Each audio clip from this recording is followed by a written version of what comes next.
Il existe dans ce monde agité des âmes discrètes, presque invisibles aux yeux pressés. Elles ne cherchent ni à briller, ni à séduire. Elles n'élèvent pas la voix pour exister. Et pourtant, leur simple présence est une force tranquille qui change tout. Un regard, un silence, un souffle. Et soudain, l'atmosphère s'apaise. Les tensions tombent. L'invisible devient palpable. Ces âmes puissantes ne s'imposent pas. Elles incarnent. Elles rappellent au monde une vérité oubliée. Que la véritable grandeur n'est pas dans l'apparat, mais dans l'authenticité. Que la vraie puissance n'est pas dans la domination, mais dans l'alignement intérieur. Aujourd'hui, j'aimerais t'inviter à un voyage au cœur de ces êtres rares qui vivent en marge du bruit, mais au centre de l'essentiel.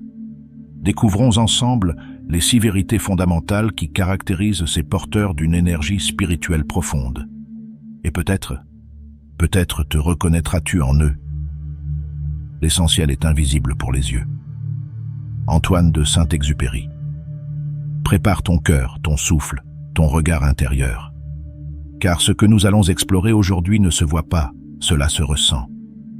Il y a des êtres dont la seule présence suffit à transformer tout un environnement. Ils n'ont pas besoin de hausser la voix, de chercher à être vus, ni même d'imposer leur opinion. Leur simple arrivée dans une pièce agit comme un souffle invisible qui apaise, qui ralentit, qui invite à l'intériorité. Les conversations se font plus lentes, les rires excessifs se taisent, et sans que personne ne comprenne pourquoi, un silence doux et dense s'installe. Ce n'est pas de la timidité, ni une absence d'énergie, c'est leur fréquence intérieure, profondément alignée, qui parle avant même qu'ils n'ouvrent la bouche. Dans un monde où tant cherchent à briller par l'agitation et le bruit, leur lumière se distingue par sa discrétion et sa constance. Ils incarnent cette paix intérieure que beaucoup cherchent sans jamais la trouver. Carl Jung disait « Ce que tu ne fais pas émerger à la conscience revient sous forme de destin ». Ces âmes ont travaillé, parfois sans le savoir, à harmoniser ce qui les habite intérieurement. Résultat, leur énergie rayonne sans effort, sans forcer. La Bible aussi nous rappelle la puissance du silence habité. Car ainsi parle le Seigneur, l'Éternel, le Saint d'Israël. C'est dans la tranquillité et le repos que sera votre salut. Ésaïe 30, 15. Leur calme n'est donc pas un vide, mais une plénitude. Il porte en lui la paix que d'autres ressentent confusément, sans pouvoir la nommer. C'est pourquoi ces personnes attirent les cœurs troublés, les âmes blessées, et même les enfants ou les animaux, qui perçoivent instinctivement cette vibration pure. Leur présence agit comme un miroir. Elle invite chacun à se recentrer, à s'apaiser, à se reconnecter à quelque chose de plus grand que lui-même. Et pourtant, ce calme profond dérange parfois. Car là où il y a tumulte intérieur, la paix devient un rappel silencieux de ce qui manque. En vérité, ceux qui changent l'atmosphère ne cherchent pas à influencer. Ils incarnent simplement ce qu'ils sont. Et dans un monde affamé de vérité, d'authenticité et de simplicité, cette vibration est peut-être l'acte de résistance le plus puissant qu'un être humain puisse offrir. Depuis toujours, certaines âmes portent en elles un don rare, la capacité de percevoir l'invisible. Elles sentent ce qui ne se dit pas. Elles devinent la tristesse cachée derrière un sourire forcé, la colère camouflée derrière un silence trop lourd. Ce talent n'est pas quelque chose qu'on leur a appris. Il n'a pas été transmis par l'école ou les expériences extérieures. Il est inscrit au plus profond de leur être. Elles lisent les émotions comme on lit les lignes d'un livre ouvert. Un regard fuyant, une tension dans la voix, un geste nerveux, pour elles, tout parle. Et bien souvent, elles comprennent les autres mieux que ceux-ci ne se comprennent eux-mêmes. Carl Jung écrivait magnifiquement « Celui qui regarde à l'extérieur rêve, celui qui regarde à l'intérieur s'éveille ». Ces êtres-là ont les yeux tournés vers l'intérieur, et c'est pour cela qu'ils captent ce que le monde veut cacher. Leur perception dépasse les mots, elle traverse les masques sociaux et atteint directement le cœur des êtres. Comme il est écrit dans la Bible, l'homme regarde à ce qui frappe les yeux, mais l'Éternel regarde au cœur. 1 Samuel 16, 7. Cette faculté de ressentir l'invisible est une bénédiction, mais elle peut parfois sembler être un fardeau. Car ressentir tout, y compris ce qui est caché, demande une grande force intérieure. Ils absorbent parfois les douleurs, les colères, les peurs qui ne leur appartiennent pas. Ils portent ce que d'autres refusent de voir ou de sentir. Pourtant, Ce don est essentiel dans un monde saturé d'illusions. Leur présence est comme un phare dans la brume, un rappel silencieux que l'authenticité existe encore. Ils offrent un espace sûr où la vérité peut émerger, où les blessures peuvent être reconnues sans être jugées. Ces âmes sont des guérisseurs silencieux. Elles tendent une main invisible vers ceux qui en ont besoin, simplement en étant attentives, présentes, ouvertes. Et souvent, sans même dire un mot, elles permettent aux autres de se sentir vus, entendus, compris.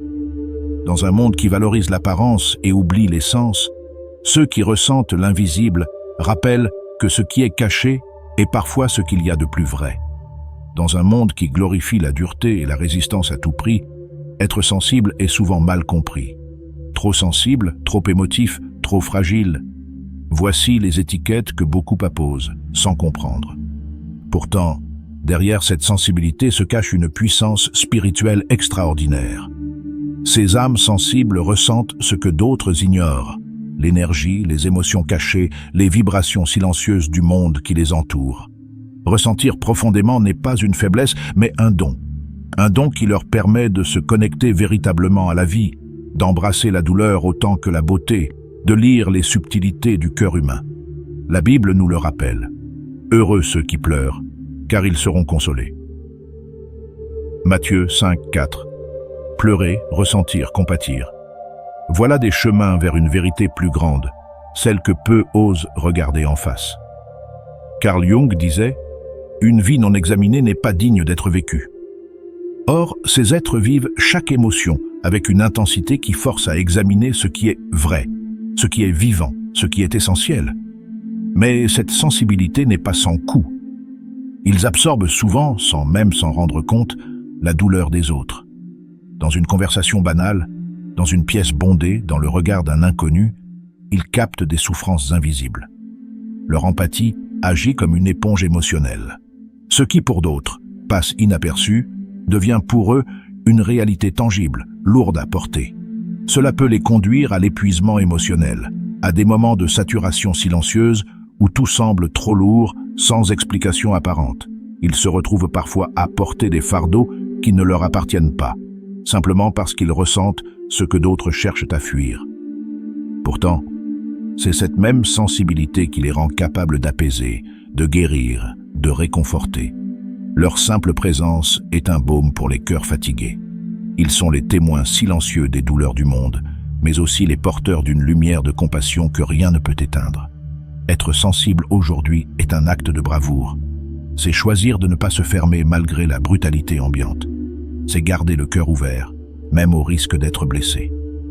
Et c'est dans cette ouverture que réside leur véritable force. Pour ceux qui portent une énergie spirituelle profonde, la solitude n'est pas un choix capricieux, ni une fuite du monde. C'est une nécessité vitale, une respiration essentielle sans laquelle leur lumière intérieure finirait par vaciller. Le tumulte, le bruit incessant, les attentes sociales permanentes, tout cela les épuise plus vite que la plupart des gens ne peuvent le comprendre. Ces âmes hypersensibles absorbent non seulement les paroles, mais aussi les vibrations, les tensions invisibles, les non-dits. Chaque interaction, chaque espace social laisse une empreinte. Alors, pour retrouver leur alignement, ils ont besoin de se retirer dans le silence, loin des regards, des exigences et du vacarme émotionnel du monde. La solitude devient pour eux un sanctuaire. C'est dans cet espace pur et libre qu'ils peuvent entendre à nouveau leur propre voix intérieure, se reconnecter avec ce qu'ils sont au plus profond. Là où beaucoup voient l'isolement comme une forme de faiblesse ou d'étrangeté, eux y trouvent leur salut. Le prophète Élie lui-même dans la Bible ne retrouva la force de sa mission qu'après s'être retiré seul sur la montagne. Il se leva, mangea et but, puis, fortifié par cette nourriture, il marcha 40 jours et 40 nuits jusqu'à l'Horeb, la montagne de Dieu. 1 Roi 19:8. La solitude n'est donc pas un abandon, mais un retour. C'est un chemin vers l'intérieur, où la véritable source de leur énergie se trouve. Dans cet espace silencieux, ils peuvent déposer les douleurs qu'ils ont portées, purifier leur cœur des émotions empruntées et recharger leur être tout entier. Friedrich Nietzsche disait « La grande solitude est aussi un grand pouvoir ». Et c'est vrai pour ces âmes particulières. Elles tirent leur vraie force non pas du tumulte, mais du retrait. C'est dans l'éloignement du monde qu'elles renforcent leur centre intérieur et qu'elles retrouvent la capacité de vibrer sans se dissoudre dans l'agitation extérieure. Ne pas respecter leurs besoins de solitude reviendrait à nier leur nature profonde. Ils doivent s'autoriser ces temps de repli, non par égoïsme, mais par fidélité à leur mission d'être des phares de paix dans un monde agité.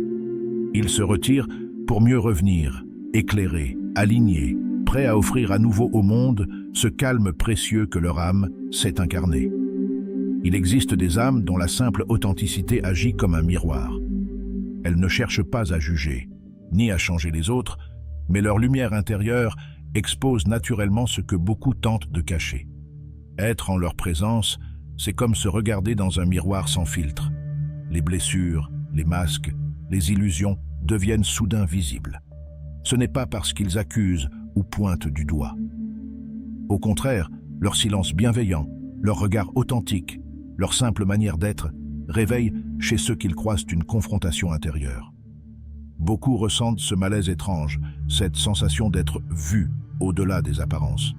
Et tous ne sont pas prêts à supporter cette transparence.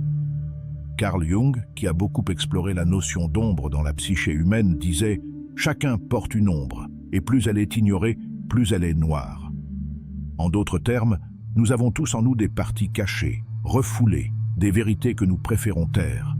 La lumière de ceux qui vibrent dans l'authenticité réveille ces zones oubliées, non pour condamner, mais pour inviter à guérir. Dans la Bible aussi, cette dynamique est évoquée, car tout ce qui est caché sera révélé, et tout ce qui est secret sera connu et viendra en pleine lumière. Luc 8,17. Face à ces êtres lumineux, certains ressentiront de la gratitude. Ils trouveront enfin l'espace nécessaire pour tomber le masque, pour laisser tomber leur défense et oser être vrais. Mais d'autres, trop effrayés par ce qu'ils voient surgir d'eux-mêmes, préféreront fuir ou rejeter cette lumière. Ce rejet n'est pas une condamnation de celui qui éclaire, mais une incapacité à affronter sa propre vérité. Leur mission, pourtant, n'est pas de convaincre. Ils ne sont pas là pour forcer la guérison ou imposer une transformation. Leur simple rôle est d'incarner leur être authentique, de continuer à rayonner, même lorsque cela dérange. Car en réalité, chaque rencontre avec eux est une opportunité offerte à l'âme d'évoluer, de grandir, de s'approcher un peu plus de son essence véritable. Et même si tous ne saisissent pas cette chance, la lumière authentique qu'ils portent continue d'ouvrir des chemins invisibles dans les cœurs prêts à s'éveiller. Dans un monde où l'on passe son temps à démontrer sa valeur, à se justifier, à séduire, il existe des êtres qui ne jouent pas ce jeu. Ils ne sont pas là pour convaincre, ni pour plaire. Ils savent, au plus profond d'eux-mêmes, que leur mission n'est pas dans l'effort de convaincre, mais dans l'acte simple, humble et puissant d'incarner ce qu'ils sont réellement. Ils n'ont rien à prouver parce que leur simple présence est déjà un témoignage vivant. Leur existence rappelle à tous ceux qui les croisent qu'il existe, en chacun, une lumière oubliée, une flamme que les distractions du monde moderne ont étouffée. Ils sont des ponts silencieux entre le visible et l'invisible, entre la surface agitée des choses et la profondeur oubliée des âmes. Lao Tzu, dans le Tao Te Ching, disait « Celui qui sait ne parle pas, celui qui parle ne sait pas ». Et c'est précisément cette sagesse qui les anime. Ils ne cherchent pas à se justifier ou à imposer leur vision. Ils savent que la vérité la plus pure est celle qui rayonne d'elle-même, sans discours, sans bruit. La Bible aussi enseigne cette vérité. Vous êtes la lumière du monde. Une ville située sur une montagne ne peut être cachée. Matthieu 5,14. Ils n'ont pas besoin de se faire remarquer. Leur lumière, même silencieuse, est impossible à éteindre. Leur manière d'exister est en elle-même une invitation. Une invitation à se souvenir de ce que nous sommes au-delà des masques et des rôles. Une invitation à se reconnecter à notre propre essence, à ce qui est immuable et sacré en nous. Et bien que leur chemin soit parfois solitaire, ils savent que leur mission n'est pas d'être compris par tous, mais simplement de rester fidèles à leur vibration intérieure. Leur authenticité n'est pas négociable. Elle est la source de leur force, de leur rayonnement, et aussi de la transformation silencieuse qu'ils provoquent autour d'eux. Ils rappellent au monde que le plus grand pouvoir ne réside pas dans la démonstration, mais dans l'alignement profond entre l'être et l'âme. et dans cet alignement, ils laissent derrière eux une trace lumineuse, imperceptible parfois, mais éternelle.